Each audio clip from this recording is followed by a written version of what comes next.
ओम शांति। प्यारे भाई बहनों, आज हम सभी जुलाई माह में प्रवेश हो गए। मुझे आशा है पूरा जून माह आप सबका अच्छा पुरुषार्थ बीता होगा। कई बार हम सभी अमृत बेला लाइव योग भी किए, कई बार थोड़ा मुरली भी सुनाए। हर मास का अपना अपना महत्व है भाई बहनों।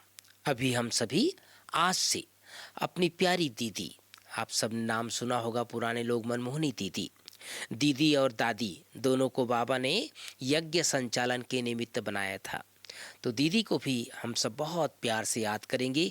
दीदी का एक स्लोगन शुरू में ही सुना देना चाहता हूँ, बहुत सुंदर स्लोगन और बहुत प्रचलित स्लोगन था, अब घर जाना है, अब घर जाना है।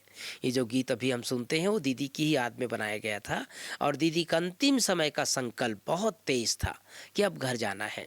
जब भी दीदी किसी से मिलती थी सबको याद दिलाया करती थी, अब घर जाना है। तो आज हम मुरली सुनेंगे और एक चीज़ और सूचना आप सबको सुना देना चाहता हूँ कि ये जो बाबा की मुरली है ये केवल बाबा के बच्चों के लिए है, जो ज्ञान को समझे हैं, जाने हैं, निश्चय है जिनको भगवान के प्रति, उन्हीं आत्माओं को ही एक ज्ञान का श्रवण करना है और श्रवण कराना है। जब तक हमें किसी भी आत्मा को भगवान का परिचय नहीं दे पाए हैं, जब तक उसने भगवान को नहीं पहचाना है, तब तक भगवान की पढ़ाई को भी नहीं पहचान पाएंगे।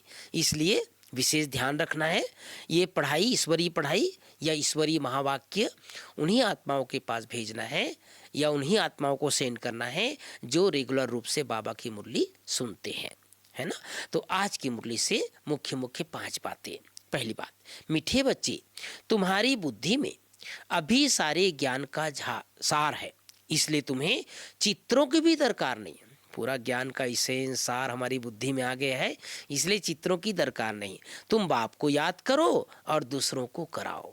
दूसरी बात, प्रश्न है, पिछाड़ी के समय तुम बच्चों की बुद्धि में कौन सा ज्ञान रहेगा? उत्तर है, उस समय बुद्धि में यही रहेगा कि अभी हम जाते हैं वापिस घर, फिर वहां से चक्र में आएंगे, धीरे धीरे सीढ़ी उतरेंगे, फिर बाप आएंगे चढ़ती कला में ले जाने, है ना। बाबा चक्कर लगवा रहे हैं कैसे हम सभी सतयुग से आकर कलयुग के अंत तक धीरे धीरे उतरेंगे, फिर बाबा आकर के क्या करेंगे, हमें चढ़ती कला में ले जाएंगे। अभी तुम जानते हो पहले हम सूर्यवंशी थे, फिर चंद्रवंशी बने, इसमें चित्रों की दरकार नहीं है। समझ लेना है एक बार, बाबा कितना सरल रूप से सुना रहे हैं।